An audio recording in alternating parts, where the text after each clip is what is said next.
Merci de nous retrouver dans cet autre numéro de Café Débat, l'émission qui donne la parole à ceux qui veulent la prendre en vue d'impacter l'opinion. Aujourd'hui, nous parlerons notamment d'économie, d'intégration économique, mais aussi nous parlerons d'actualité brûlante, notamment liée au débat autour de la Constitution, mais aussi à ces examens nationaux qui se déroulent en ce moment, plus précisément du baccalauréat qui connaît de grands ratés en termes de fraude.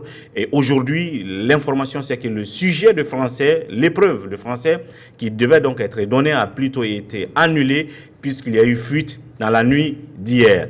Quelles sont les circonstances de tout ça? L'analyse qu'on peut faire de cette situation, est-ce que cela entache la crédibilité, ne serait-ce que du bac cette année?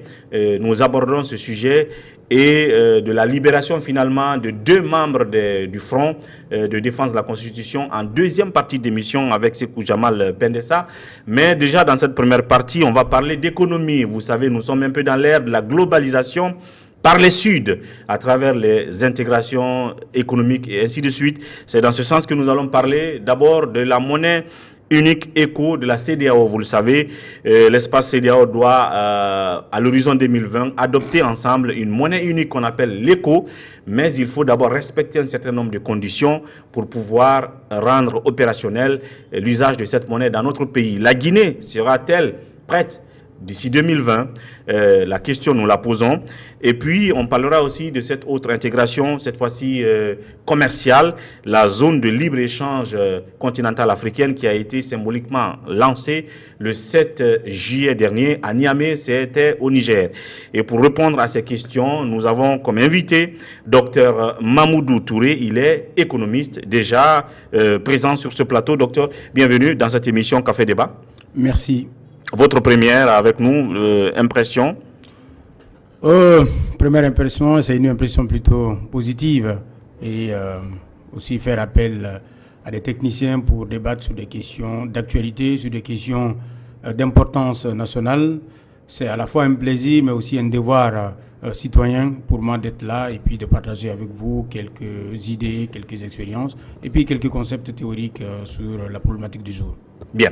Alors oui, nous apprenons depuis un certain temps que l'espace CEDEAO devrait adopter une monnaie unique à partir de 2020. Cette monnaie qui s'appelle ECO. C'est vrai qu'avant ça, les gens ont entendu parler de ZMAO. En même temps, si on peut faire la différence, ce serait bien pour donc éclairer les lanternes. Dites-nous aujourd'hui, avant qu'on ne parle des critères de convergence, est-ce que la Guinée sera prête? Déjà, c'est quoi cette monnaie? D'où est venue l'idée en réalité? Alors, très bien. L'idée vient du fait que actuellement, on est dans un environnement, dans une globalisation où les grands ensembles résistent à des chocs qui peuvent être des chocs endogènes ou exogènes. Pour le cas de l'Europe, nous avons l'Union européenne. Pour le cas des États-Unis, c'est une fédération de 52 États. Pour la Chine, c'est quand même un pays d'1 milliard, presque 400 millions d'habitants. Un petit pays comme la Guinée ne peut pas faire concurrence aux États-Unis, encore moins à la Chine. Pour pouvoir résister, je pense qu'il est devenu même impératif pour nos pays de se mettre ensemble. Aussi bien sur le plan monétaire, sur le plan politique, sur le plan économique et sur le plan commercial. La question, elle est relative au plan monétaire. Donc ça, c'est une vieille idée, c'est un vieux projet, la ZMAO, qui était censé voir le jour en 2009. Et puis après, on s'est rendu compte que la vitesse de convergence n'était pas la même selon les pays. Alors, aujourd'hui, on parle plutôt d'une monnaie unique au niveau de la CEDEAO. Alors, pourquoi aller vers cela? De toutes les façons, l'idée initiale, c'était celle-là. On a, au niveau de la CEDEAO, une zone monétaire qu'on appelle la zone l'UEMOA, qui est composée de pays tels que la Côte d'Ivoire, le Mali, qui utilisent le franc CFA comme monnaie. Et il y a 6 autres pays, en l'occurrence la Guinée, le Nigeria, la Gambie, le Libéria, la Sierra Leone, qui utilisent chacun sa propre monnaie. C'était de fédérer ces pays autour d'une monnaie unique dans le cadre de la zone monétaire ouest-africaine. Et ensuite, à terme, on a 2 grands ensembles, la ZMAO, la zone UEMOA, et c'est beaucoup plus facile de fédérer, de fusionner 2 ensembles que de fusionner un ensemble et 6 pays.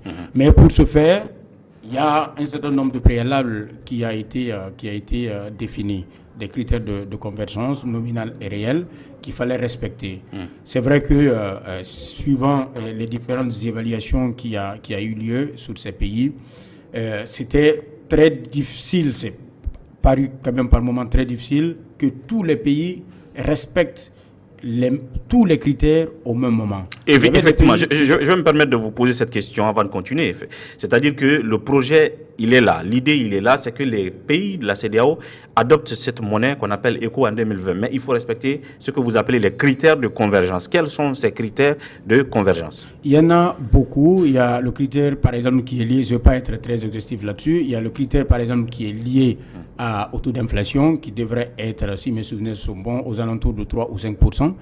Il y a le critère qui est lié au taux d'endettement, en fait, à la dette publique, qui ne devrait pas être beaucoup plus important, par exemple, que 40 ou 60%, comme dans les autres pays. Il y a d'autres critères qui sont liés, par exemple, à la mobilisation, par exemple, des recettes fiscales, ainsi de suite. Mais lorsque vous regardez aujourd'hui, c'est très difficile de voir un pays qui respecte tous ces critères. C'est compte tenu du fait que soit il y a des problèmes conjoncturels, soit il y a des problèmes structurels. Maintenant, par rapport à une telle démarche, il y a deux façons de le faire. On a défini des critères. Ok, on se dit, on va essayer de laisser à chaque pays de mener les réformes qu'il faut, les réformes structurelles, les réformes conjoncturelles, pour aller vers le respect des critères. Ou d'un autre côté, on dit, écoutez, bon, on ne va pas mettre trop le focus sur les critères, on va créer la zone et amener chaque pays à respecter en essayant de faire preuve de solidarité, soutenir les pays là où ils ont le plus de difficultés. Par exemple, si c'est atteindre le critère de l'inflation, comment faire de telle sorte que l'inflation, la politique monétaire soit mieux gérée pour ramener le pays au respect de ce critère. Si c'est le critère d'endettement, comment faire de telle sorte à alléger, en accompagnant, en soutenant, en lui apportant par exemple des appuis financiers ou tout autre appui de nature en fait à ramener ce pays vers ce critère. Et ensemble, tirer tous les pays vers les différents critères qui sont définis pour la zone. Alors aujourd'hui, nous constatons que ce sont les pays justement de cette union monétaire ouest-africaine, donc l'UEMOA, qui se pressent à aller vers l'éco aujourd'hui. À écouter Alassane Ouattara ces derniers temps quand il parle, il se dit d'abord la Côte d'Ivoire est prête, nous respectons ce critère lié au taux de l'inflation, à la maîtrise de la dette publique, peut-être à la gouvernance économique, ainsi de suite. Et il globalise en réalité cela à tous les pays de l'UEMOA. Ils se pressent pour aller. J'ai l'impression donc que les autres pays sont à la traîne, comme la Guinée par exemple. Alors, est-ce que vous pensez qu'à l'horizon 2020, c'est l'UEMOA qui va donner le ton en adoptant l'éco, et puis maintenant les autres pays comme les nôtres, la Guinée, seront obligés de suivre petit à petit le respect de ces critères de convergence? Est-ce que la Guinée d'ailleurs sera prête au regard de notre tableau économique aujourd'hui? Alors, très rapidement, en ce qui concerne les pays comme la Côte d'Ivoire ou bien le Sénégal, qui sont très très rassurés par rapport à la mise en place de cette monnaie unique au niveau de la CEDEAO, cela se comprend. Parce que ces pays sont déjà dans la zone CFA depuis la nuit des temps. Ces pays ont pris l'habitude de respecter les critères de la zone CFA depuis des années. Et n'oubliez pas aussi que la ZMAO a été initiée à l'image de l'UEMOA. Donc l'idée c'était de faire converger les pays candidats au niveau de la zone ZMAO vers les critères de convergence qui prévalent au niveau, qui s'appliquent déjà au niveau de la zone UEMOA. Donc eux, ils n'ont presque pas d'efforts à faire, mais c'est plutôt les autres pays qui menaient leur politique monétaire de façon indépendante à faire des efforts, notamment le Nigeria, la Gambie, la Guinée, la Sierra Leone ou le Libéria. Alors la question sur est-ce que la Guinée est prête ou pas? Alors, je vais dire, tout dépend en fait de la volonté politique. Au regard de notre situation économique actuelle, tout dépend de la volonté politique. Lorsqu'on regarde les discours qui se tiennent par les politiques, on peut se dire qu'il y a une possibilité que cela soit une réalité. Mais alors, lorsqu'on prend la volonté politique au sens large, c'est pas que les annonces, c'est aussi les réformes, c'est aussi les hommes, c'est aussi le contrôle, c'est aussi la sanction, c'est aussi au bout du bout les résultats. Est-ce qu'aujourd'hui, tout ce package est mis en place pour... On peut se poser des questions. Maintenant, au regard de la façon dont notre économie se comporte aujourd'hui, quand on regarde le taux de pression fiscale, qui est quand même l'un des plus faibles au niveau de la sous-région, qui frise autour de 13 et 14%, alors que le critère de convergence au niveau de l'UEMOA est de 21%, on est en droit de se demander est-ce que notre pays peut aller vers ce critère de convergence de l'UEMOA d'ici 2020. Alors, au prix, ça sera certainement au prix des réformes très très douloureuses qui vont avoir certainement des conséquences un peu difficiles pour les populations guinéennes. Est-ce que cela est possible? C'est toujours possible, mais ça risque d'être extrêmement compliqué. Aujourd'hui, on a un taux d'inflation qui tourne autour presque de 10%, qui est dans une tendance haussière. Qu'est-ce qui est fait en termes de mise en œuvre de politique monétaire, en termes justement de la qualification de la gestion des finances publiques pour que ce taux d'inflation soit ramené à un niveau plus ou moins raisonnable. 5%. Voilà. La performance économique aussi, qu'est-ce qui est prévu, la gouvernance économique et financière, même si on a des programmes qui sont en Guinée, qui sont en cours d'implémentation, quelle est la vitesse optimale pour notre pays d'être au rendez-vous en 2020? D'autant plus qu'on a beaucoup d'échéances électorales qui passent d'échéances électorales, parlent de perturbation du cycle économique en termes de tout ce que cela peut entraîner comme corollaire. Donc on peut être moins optimiste que la Guinée soit au rendez-vous de 2020 pour intégrer... Si on veut être réaliste, on peut être un peu moins optimiste, mais il faut quand même nuancer cela en disant que tout est question... Tout ça dépendra de la volonté... Voilà, et des réformes de structure, des réformes conjoncturelles que le gouvernement, que l'État décidera de mettre en œuvre et de mettre en œuvre jusqu'au bout pour avoir les résultats escomptés. Mais cela risquerait en tous les cas d'être un petit peu difficile en ce sens que lorsque vous regardez les réformes économiques, surtout les réformes de politique monétaire, le délai de transmission prendra aux alentours de 18 mois à 2 ans. Et nous n'avons pas de temps maintenant. Et la marge de manœuvre, elle est extrêmement réduite et contraignante pour notre pays. Nous sommes presque aux portes de 2020. Alors, ça c'est maintenant le cas de la Guinée, c'est qu'il ne faut pas être trop sûr que nous puissions être dans le temps pour 2020, mais il faut aussi écouter les autorités là-dessus, puisque pour l'instant, ni le gouverneur de la Banque centrale, ni le ministre de l'économie, ni le ministre du budget ne se sont officiellement exprimés sur ce sujet-là. Est-ce qu'on est en train de travailler pour que la Guinée soit dans le temps? Encore moins le président de la République. Pendant ce temps, Alassane Ouattara, lui, est en train de multiplier les communications autour de ça. Il était la dernière fois avec Emmanuel Macron, il en a parlé. Ils ont invité les présidents de la zone UEMOA en Côte d'Ivoire, ils en ont parlé. Et d'ailleurs, les adeptes du conspirationnisme pensent que si les pays de l'UEMOA s'empressent aujourd'hui à adopter l'éco tout de suite, on pense qu'ils sont de connivence avec la France pour en réalité sortir du franc CFA avec tout le scandale qu'il y a autour pour rentrer dans une autre sorte de franc CFA, quoi, mais qui s'appelle ECO et que là-dedans, ils veulent nous autres nous entraîner. Est-ce que vous avez écouté ce genre de rumeurs, de propos, d'accusations? Il y a beaucoup de spéculations, mais il faut aussi comprendre que la monnaie, c'est quand même le symbole de souveraineté d'un État.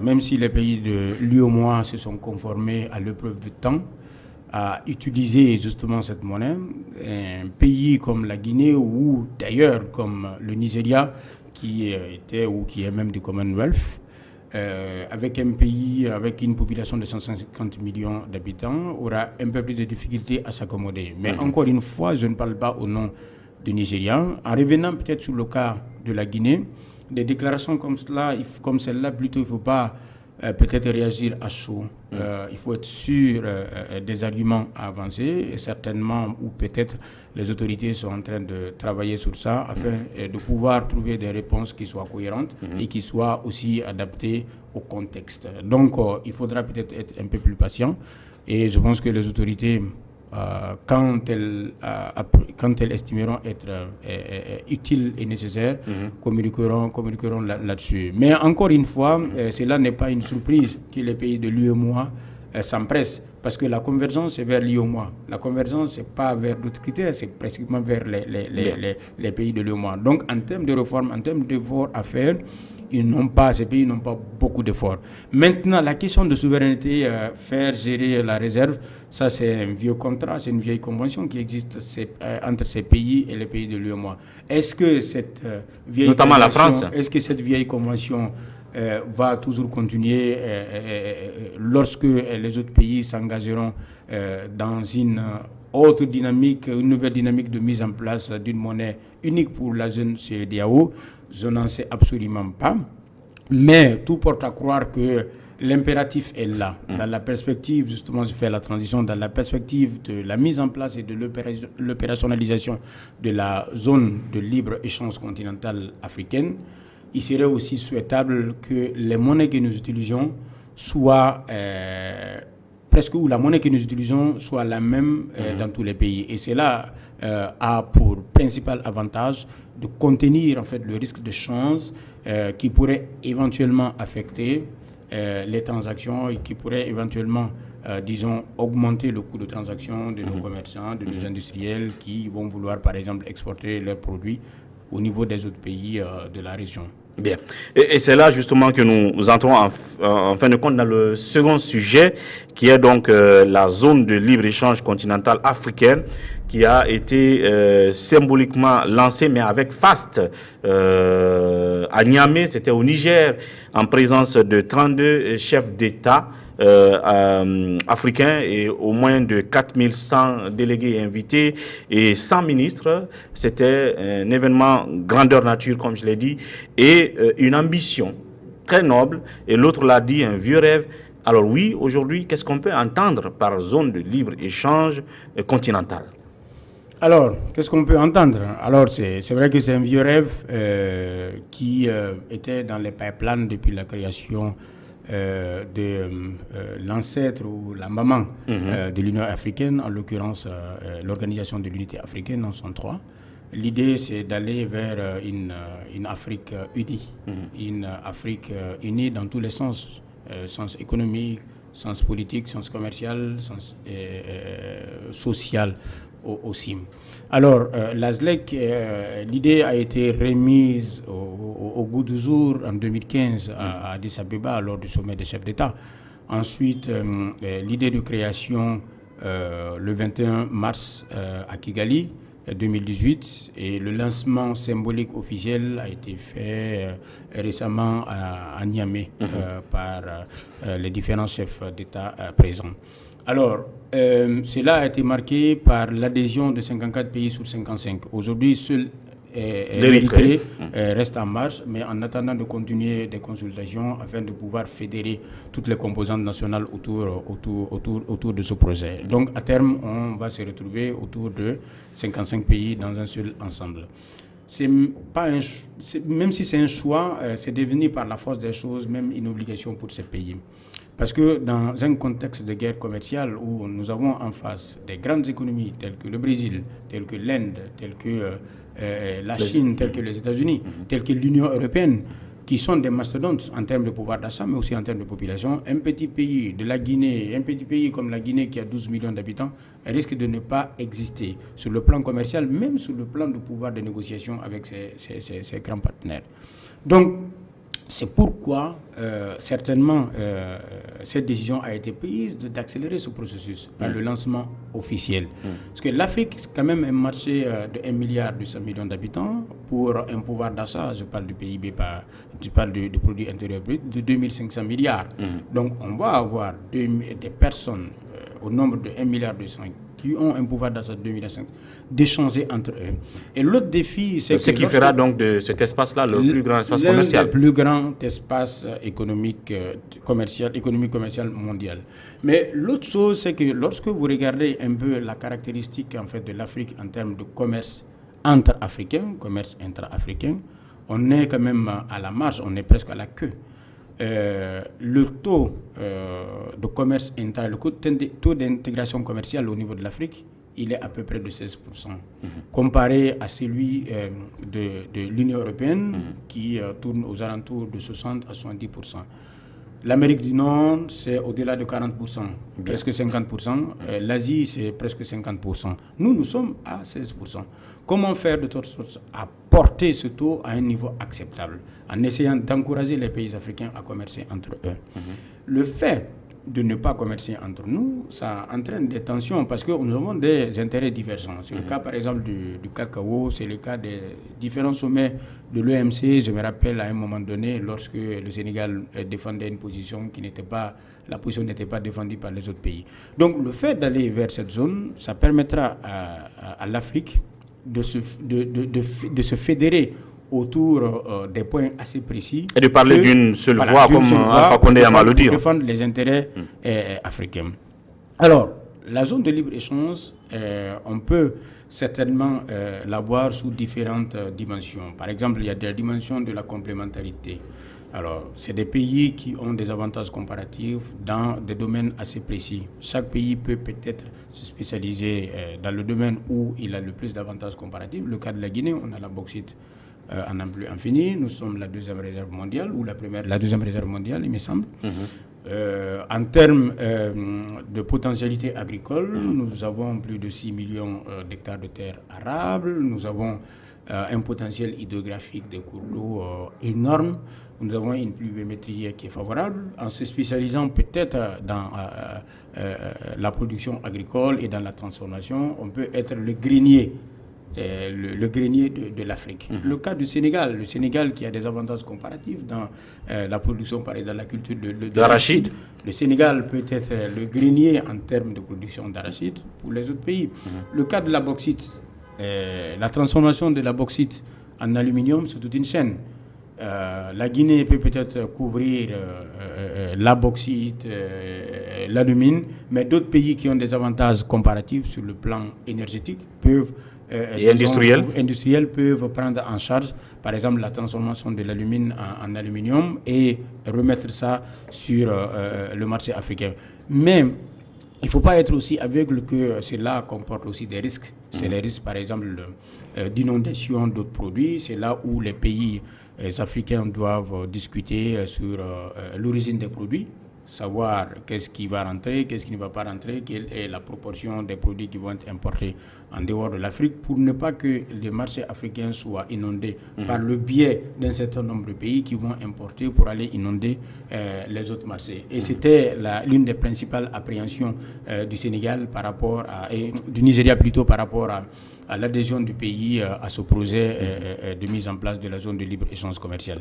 Il y a aussi un autre facteur qui n'est pas du tout à négliger, c'est la transition fiscale. Parce que, évidemment, la mise en place d'une zone de libre-échange commercial nécessitera la levée d'un certain nombre de barrières tarifaires et non tarifaires. Au nombre des barrières tarifaires, on peut parler des droits de douane. Donc on va lever les barrières douanières, ce qui sous-entend qu'il y a un certain nombre de taxes, de droits de douane qui vont être perdus. Comment les pays, comme cela viendra gréver de façon très significative le budget de l'État, comment les pays entendent se débrouiller pour colmater ces brèches? C'est là où la dimension solidarité aussi demeure. Parce que il ne s'agit pas de lancer la zone de libre-échange, il faut peut-être définir les étapes, les processus, les réformes. Il faut aussi qu'il y ait des mesures d'accompagnement pour faire de telle sorte que les pays qui sont les moins lotis ne puissent pas être victimes de la foudre ZLEC et demain crier à l'eau sur les autres. Il faut s'assurer que la convergence ne laissera personne au carré et sur le carreau, et que tout le monde ira dans le même sens. Il faut aussi voir ce projet sur le long terme. Le long terme. Et c'est là où je voulais justement venir. C'est bien de lancer ça avec l'engouement qu'on a vu à Niamey, la fierté qui accompagnait tout ça. Mais est-ce que, pour être réaliste, en s'inspirant d'un autre exemple de globalisation comme cela, comme l'Union européenne, est-ce qu'il ne faut pas voir ça à l'aune de 10 ans d'expérimentation minimum, ou est-ce que c'est un projet qui peut se réaliser tout de suite au bout de quelques années? Alors, pour peut-être être un peu plus réaliste, tout dépend de la volonté qui animerait les décideurs politiques, d'aller vite ou d'aller moins vite. Mais en tout état de cause, même si on veut aller vite, il y a des préalables qu'il faudrait vraiment assurer. Et la prise en compte de ces préalables risque forcément de prendre le temps. Du temps. Aujourd'hui, c'est vrai qu'on a lancé officiellement, mais quels sont les organes qui vont s'occuper de la gestion, de la mise en œuvre de cette armada, de cet arsenal? On n'en connaît pas. Qui c'est qui va être le commissaire? Qui c'est qui va être le secrétaire? Quels sont les organes? Ou est-ce que même si on sait que le siège sera à Accra, mais il y a d'autres préalables qu'il faudra, et ça c'est au prix des négociations, et ces négociations prendront beaucoup de temps. Vous avez vu l'élection de la présidente de la Commission de l'Union européenne, cela a pris du temps, c'est au prix des négociations.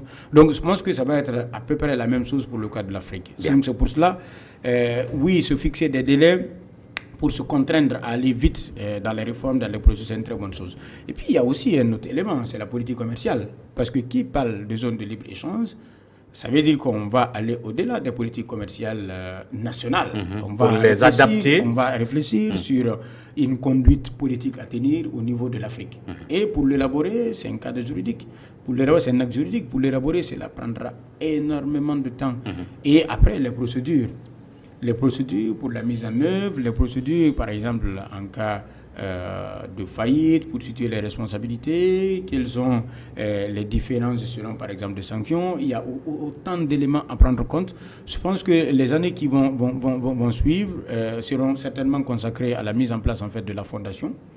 C'est-à-dire tous les organes, tout l'arsenal juridique et toutes les définitions pour que les choses soient claires. Et puis, les différentes assistances qu'on doit prendre en compte dans le cadre de la mise en œuvre, en fait, de cette zone, et quels sont les critères, par exemple, d'éligibilité des pays, pour que tout cela soit clair. Sinon, ça risque d'être quand même une cacophonie qui aura des conséquences un peu désastreuses. Donc, on parle quand même sur le délai, sur le timing, tout dépend. Certainement, je veux dire, les chefs d'État, à travers les personnes mandatées, sont en train de travailler pour la mise en place d'une feuille de route, avec un plan d'action qui sera assorti justement de responsabilités des uns et des autres, et avec un délai du timing. En tout cas, avec un respect du timing plutôt. Voilà, on parle de quand même 54 États, à terme 55 États, donc c'est vraiment une grosse affaire. Et comme on le dit, c'est une sorte de rendez-vous, on dirait pas un rendez-vous continental.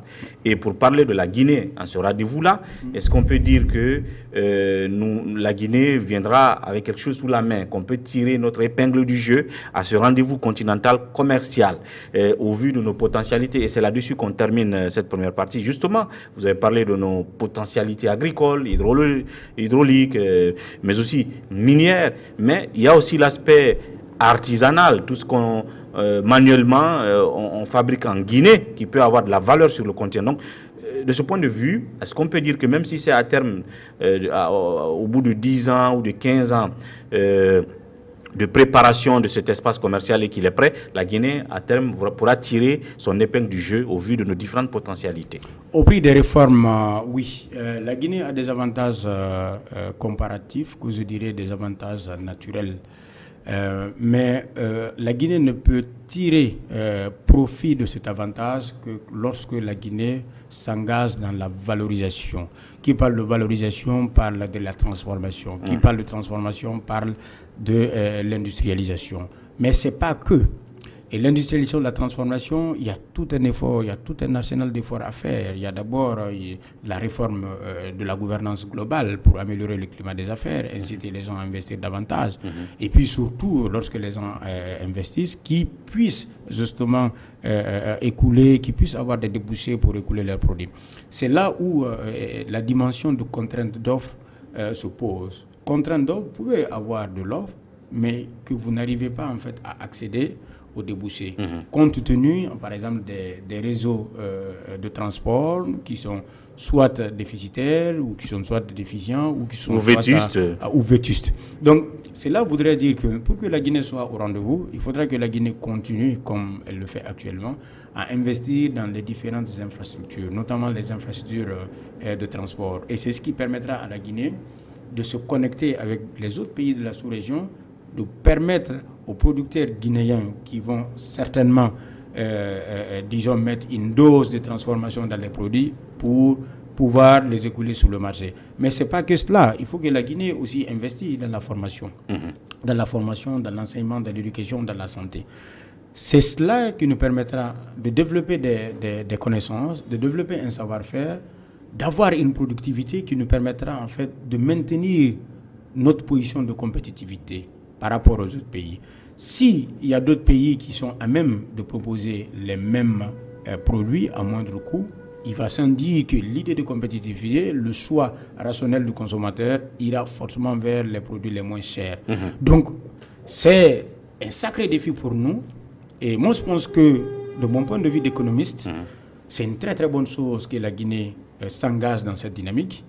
De gré ou de force, il va falloir qu'on aille vers les réformes. Bien. Parce que si on ne va pas vers les réformes, on va traîner derrière les autres pays, on va subir les foudres du libre-échange continental, ce qui sera vraiment dommageable pour notre pays. Bien. Donc, encore une fois, il faut prendre le taureau par les cornes, essayer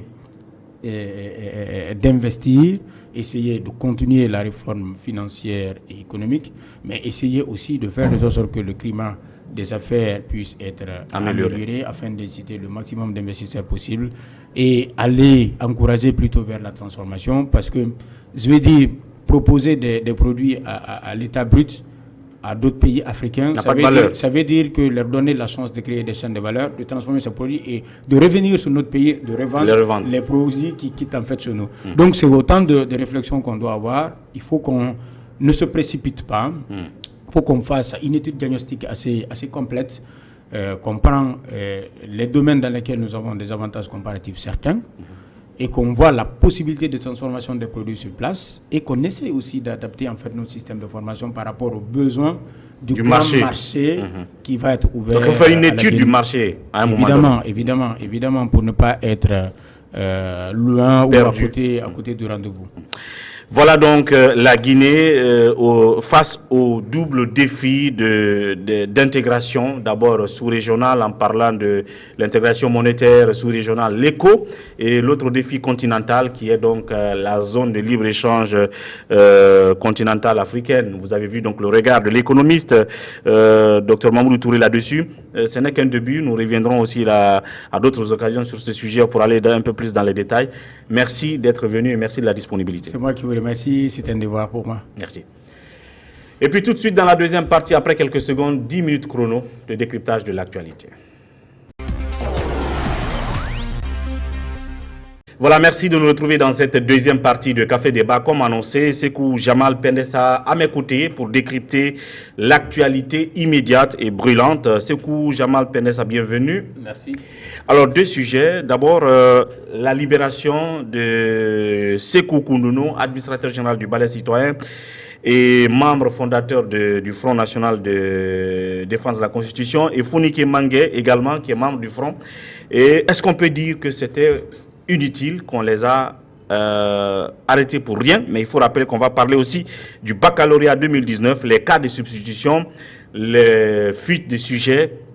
C'est une catastrophe, ce baccalauréat? Là aussi, la question est posée. Alors, le cas Sekou Koundounou et Founike Mangué, enfin libre. Est-ce qu'on peut dire que c'est finalement ridicule? On l'avait déjà dit, peut-être c'était pas dans cette émission, mais à la radio, on a eu la chance d'aborder le sujet depuis le lendemain de leur arrestation. On avait dit que c'était des bêtises, c'est pour ça moi j'ai dit que c'était le comble des bêtises. Si on peut arrêter quelqu'un, c'est parce qu'il a porté un t-shirt qui exprime un sentiment. Je pense que ça fait même honte de parler de ce genre de sujet pendant qu'on a beaucoup d'autres problèmes à débattre dans ce pays-là. Alors, ils sont venus à la DPJ, 2 jours d'audition, même 30 minutes aurait suffi pour qu'on sache qu'on n'avait rien à reprocher à ces enseignants. On a voulu les retenir pendant 2 jours, faire des va-et-vient. Donc avant-hier et hier, on les a soumis à de très longues heures d'audition. Tenez-vous bien, hier, Ansoubaïlo qui était là-bas attendu finalement, puisqu'il avait une autre urgence, j'étais obligé de lui dire viens. Il y a quelque chose de démembrement, on va prendre ces images avec nos confrères là. C'est ce qui fut fait. Donc, ça ne valait pas la peine. Ils sont pas. Mais on n'invente pas les infractions. Il n'y en a pas. Qu'est-ce que vous allez dire? Ouais. J'ai l'impression qu'on cherchait quelque chose, on a cherché un élément pour lequel il faut les retenir dans les liens de la culpabilité, mais en fait... Impossible. Pendant on dit, bon, finalement, rentrer avec cette technique de laisser un poids sur votre tête, on dit, la procédure va continuer, mais rentrer, vous êtes à la disposition de vos avocats, on dit aux avocats, quand on aura besoin on va vous appeler. Pour les amener. Mais qu'est-ce qu'on va venir leur dire? Donc, ils sont rentrés très librement hier et puis on leur a retourné le véhicule qui transportait ce lot de t-shirts. Mais très malheureusement, ils ont constaté qu'il y a 200 t-shirts qui manquent. Dans le stock. Ça veut dire que c'est volé et puis une somme d'argent. Là également, vous avez, ça dénote un peu si c'est vrai. Puisque la police n'a pas dit le contraire pour le moment, cela veut dire que nos agents sur le terrain continuent d'adopter de mauvais comportements.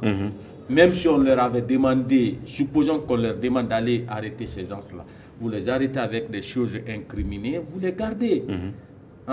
C'est des trucs qui doivent paraître lors comme pièce à conviction.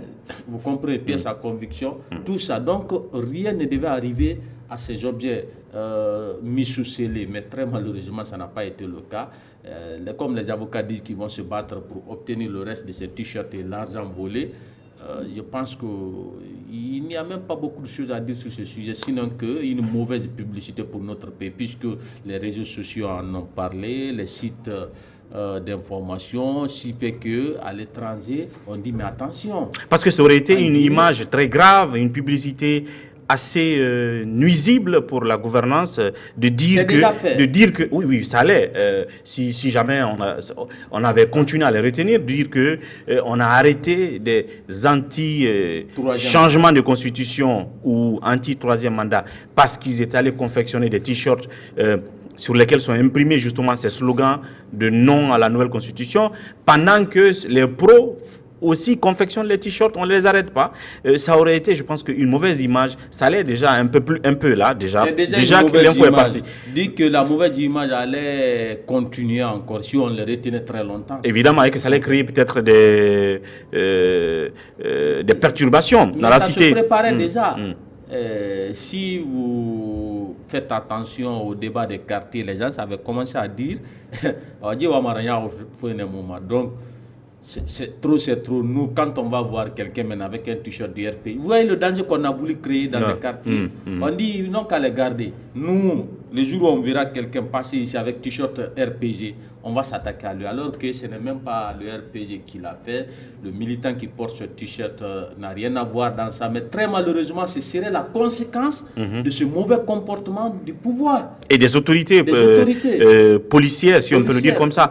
Moi, la question est donc qui est derrière cet acte finalement qui ridiculise l'administration, qui ridiculise l'autorité, qui doit être derrière ça? Parce qu'on ne peut pas dire que c'est Alpha Condé qui a dit arrêtez-les parce qu'ils sont en train de faire des t-shirts.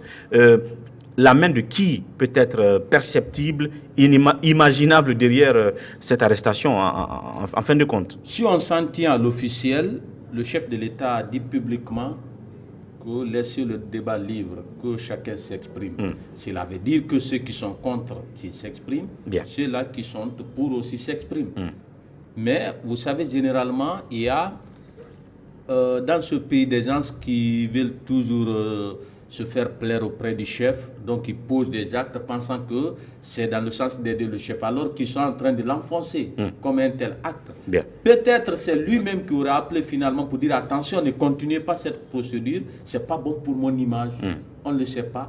Mais ce qui reste clair, c'est généralement comme ça. Mais est-ce que l'État doit savoir, chercher à savoir qui a enclenché cette procédure d'interpellation de ces gens, ce qui ne se fonde sur rien, et à la fin qui ridiculise l'État, donc sanctionner la personne? Est-ce qu'on doit... Dis-moi, si l'État doit les sanctionner, on les connaît. C'est-à-dire l'équipe qui a mené ces opérations sur le terrain, elle est connue. Les agents qui sont allés. On sait tel jour, quels sont ces agents qui étaient dans tel véhicule immatriculé, tel numéro. Vous comprenez? Donc la date est connue, on sait, ils ont agi sur quel commandement. Bien. Qui a autorisé, qui leur a dit agissez ainsi. Donc il est facile de remonter la piste. On saura tout de suite qui est derrière tout ça. Et bien, et sanctionner la personne. Parce que tout ce qui est difficile, c'est la sanction, puisque ce n'est pas dans les habitudes de nos autorités. C'est tout ce qui reste, sinon on sait qui l'a fait. Bien. Et donc, cette affaire d'arrestation de 2 membres du Front National de Défense de la Constitution se résume ainsi à une double facette de publicité. La bonne publicité pour effectivement ceux qui ont été arrêtés. La publicité, le marketing pour les t-shirts FNDC. Et la mauvaise publicité dans cette affaire, c'est seulement pour l'État, puisque finalement, ils les ont vous avez bien fait de rappeler que c'est du marketing pour ces t-shirts, puisque le même jour, les gens se disaient, à la main, si moi j'avais ce t-shirt, j'allais porter alors qu'ils vont nous enfermer tous. Depuis ce jour-là, tout le monde... ça à gogo dans le quartier. Tout à fait. Comme ils veulent prendre les gens, ils vont remplir leur prison. Là. Et depuis mais là, malheureusement, ce n'est pas disponible, c'est ça aussi. Non, mais déjà, il faut dire que ceux qui fabriquent ces t-shirts ont commencé à avoir des commandes depuis que ces 2 ont été arrêtés. Bon, voilà. En tout cas, les intéressés, Sékou Koundounou, Founiké Mangué, du vrai nom Silla, donc sont libres. Oumar Silla, donc dit Founiké Mangué, sont tous libres donc depuis hier et ils s'engagent à continuer leur combat. On a 3 minutes ou 2 minutes 30 secondes pour parler finalement du baccalauréat sous l'égide du ministre Maurice Sangaré. Est-ce qu'on peut dire que le baccalauréat Sangaré, c'est une catastrophe comparativement au précédent baccalauréat, notamment de Kaokari et ainsi de suite, parce que les cas de fraude ont commencé à s'amplifier depuis le brevet. Maintenant, au baccalauréat, c'est la catastrophe, parce que au-delà des cas de substitution, des cas de perte de PV, des candidats qui n'ont pas retrouvé leur centre, maintenant nous entendons parler de fuite du sujet, parce que le sujet de français a fuité hier, et toi-même tu dis que tu as eu le sujet de français hier nuit, finalement. Oui, je te l'ai montré dans le téléphone.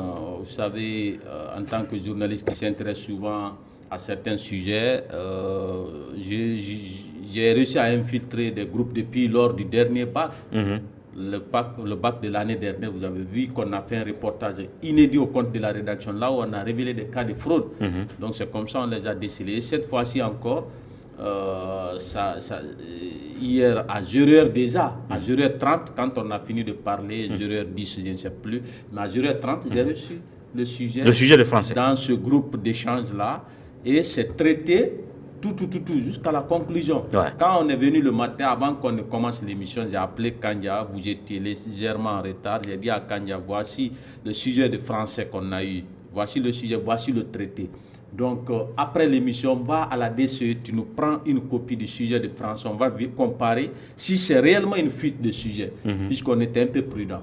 Avant même qu'on ne finisse l'émission, on nous a informé que oui, il y avait fuite de sujet, on était obligé d'annuler le sujet de français. Et les candidats sont restés dans les salles jusqu'à midi pour qu'on trouve un autre sujet de français. Ça fait, toi, tu prends ton petit déjeuner en fonction des heures qu'on vous a indiquées. Bon, je peux supporter de telle heure à telle heure, on a fini. Le premier sujet, je vais aller encore manger pour rentrer encore pour la deuxième épreuve, mais très malheureusement on vous retient dans les salles. Ne serait-ce que ça va jouer sur psychologiquement le moral des enfants. Et c'est un désagrément crié aux candidats. C'est grave, on a connu des cas de fraude, des cas de fuite depuis tant qu'à au carré, mais ça aussi c'est encore révélateur, puisqu'on était obligé d'annuler même. Cela veut dire que les autorités elles-mêmes reconnaissent que leur système de contrôle est défaillant. Et vous avez rappelé, nous on a eu depuis le brevet déjà, vous avez vu 5 candidats qu'on a pu voir, et je sais qu'il y a d'autres candidats, mais 5 candidats dans la commune, ne serait-ce que dans la commune de Matoto, qui n'ont pas pu faire toute une journée. Ils n'ont pas, c'est-à-dire d'aucuns viennent et trouvent qu'il y a d'autres candidats qui sont à leur place dans les salles de classe, on compare les PV, c'est des mêmes PV, c'est des mêmes filiations, des mêmes noms, tu ne peux même pas comprendre. D'autres n'ont rien retrouvé, ils étaient en train de pleurer toute la journée à la DCE. Je pense que c'est encore catastrophique. On peut conclure donc que le système de contrôle de ces examens a failli. Il suffit de lire les rapports journaliers. Moi, je lis chaque soir les rapports journaliers du ministère de l'Éducation.